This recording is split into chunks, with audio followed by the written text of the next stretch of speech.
What's going on, everyone? Welcome back to another video. If you don't know who I am, that means you're new. I'm Mark. What's good with y'all? Go check out my other videos. Check them out. Check them out.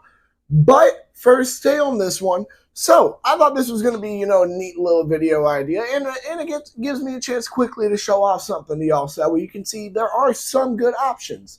So you read the title, you saw the thumbnail. Let's get into it. My opinions on universal holsters.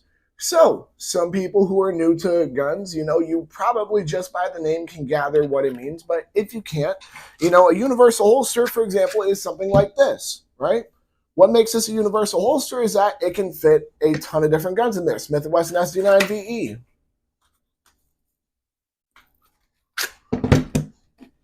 Take the light off. Glock 23.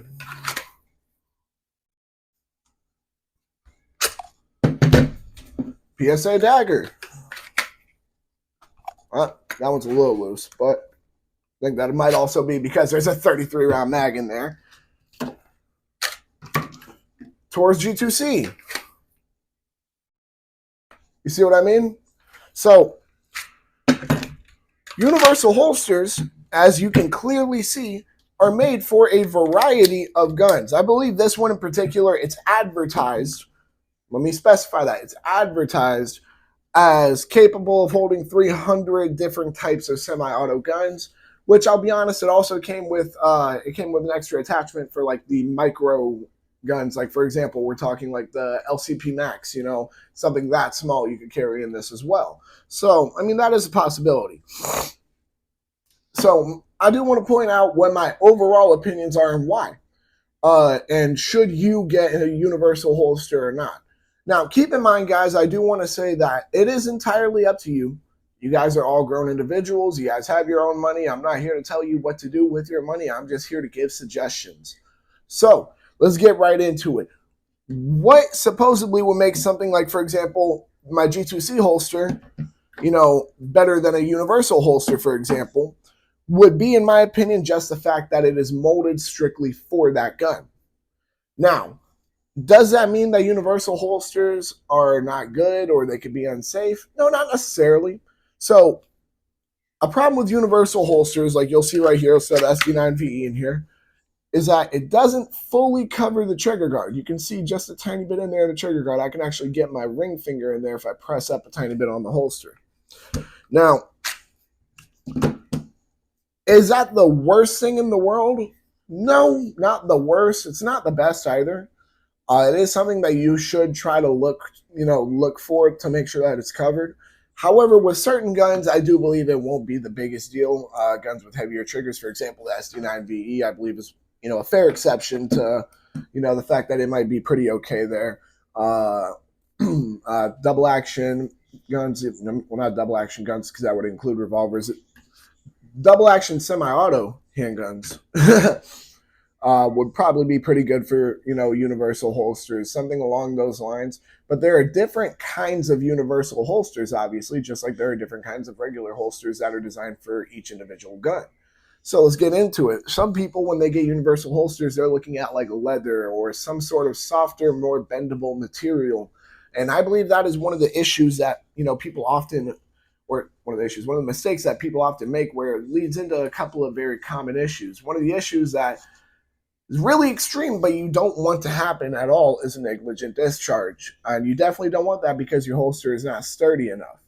I am a firm believer in Kydex holsters. I am a firm believer in it. I'm aware there are hybrid holsters. There are a lot of, the holster world is insane when it comes to options. You have a lot of different options if you don't like one kind of holsters. So let's get that out the way. My whole point, though, is universal holsters, while they can be helpful, you want to make sure that it's going to be something that's going to be sturdy enough to at least, not, I don't know, if I almost put the Glock 23 in there, if I put the SD9 VE in here, I know that this is sturdy enough that it's at least going to hold it in. You know what I mean? That's not something you get with softer material holsters. You don't get, I guess the best way to say is you don't get to adjust the retention to make sure that your firearm will stay where you want it to be. You don't really get to adjust that. there's a, it's kind of hard to explain. I know it seems like I'm going all over the place here. It's kind of because I am. But the main reason why that is just because universal holsters are a very gray area, you know? You can't just talk about one kind of them and not mention the other kind. You know, so as I said, a majority of universal holsters oftentimes end up being softer material, which I am against. I am against that because it does cause issues where something could possibly pull the trigger, or even something can get in the trigger guard much easier and cause the trigger to be pulled. There's a lot of issues with it personally. Not to mention, it's just not as sturdy as well. As I said before, you run into a lot of issues when you're working with a universal holster, or at least any kind of holster of a softer material. However, that's not to say that all universal holsters are bad, because as we can see here, there are some Kydex ones, like this, for example, that, you know, do come with a decent amount of shit on it. Like, for example, already has a claw pre-installed on it, has 2 metal belt clips. It's cut so that way you can have a red dot optic on there if you want to. You can adjust the retention. And I know this doesn't look like it because it's kind of hard to, you know, show based off video, but it's decently solid for that. So, I mean, universal holsters aren't the worst. Would I recommend them for a majority of your average guns, or not even your average guns, but just a majority of your everyday carry guns? Probably not. Mainly just due to the fact that if it's not completely made for your gun, in my opinion, it's something I would probably not want to use for self-defense. However, as I said before, there are exceptions to it, and that's where it kind of leads to it seeming like I have contradicting answers here. As I said before, there are certain guns like the SD9VE, or let's take a Beretta M9, for example, that I feel would be pretty damn solid for, you know, a universal holster that is Kydex, even if it doesn't 100% cover the trigger guard, even if it only covers to the extent that, like the one I showed you did. You know, why is that? Is because with the triggers being as heavy as they are, as long as nothing is inside the goddamn holster when you're reholstering your gun, you should be fine. But universal holsters as a whole, they don't get a great overall grade from me, just due to the simple fact that a majority of them, as I mentioned a couple of times before, are just softer, easier to manipulate material. They're just not really what I would go for when it comes to my durability, I guess. But that's only because a majority of them are created of softer, not as durable material. You see what I mean? But I think that about wraps it up for this video. I don't want to keep going in circles here. I guess when it comes to universal holsters, are they good or bad? It really just depends what gun you're using it for. Are you using the gun for self-defense? Are you using the gun for, you know, what are you using the gun for? What kind of holster is it? What material is the holster made out of? It might be something that becomes an okay buy. Like this one, for example, I'll be honest, I don't think it was the worst buy I've ever done in the gun world. But with that being said, would I recommend you get a universal holster? Not 100%. As I said, there are some exceptions where it's like, okay, yeah, I can see why that might be an okay option right there.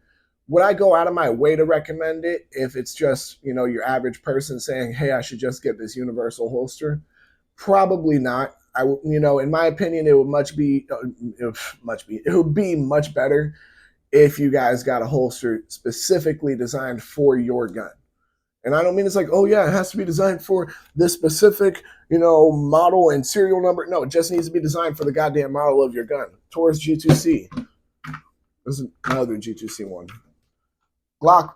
This is, I mean, I guess technically with Glock, with Glock, you can get multiple models that'll fit that, mainly just because they don't innovate that much. But hey, if it ain't broke, don't fix it. I'm not here to talk about that.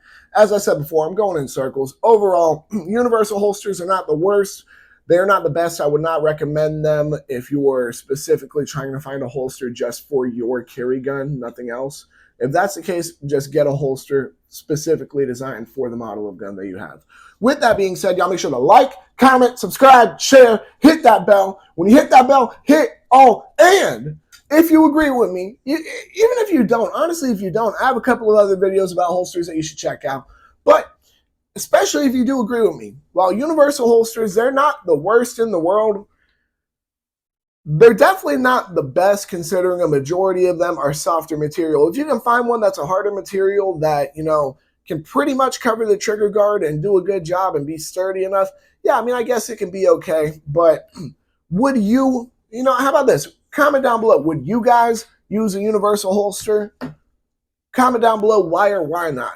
Let me know. As I said before, y'all make sure to like, comment, subscribe, share, hit that bell. When you hit that bell, hit all. I'm serious. I know I just did all that a second ago, but I'm dead serious. Hit all. All right, YouTube's been really messing with gun creators. They really have been doing us dirty recently. It's gotten to the point where I've seen a couple of my videos have the comments turned off. I had to find a way to get them back on. I've seen there's been times where YouTube has privated my videos. I had to unprivate them.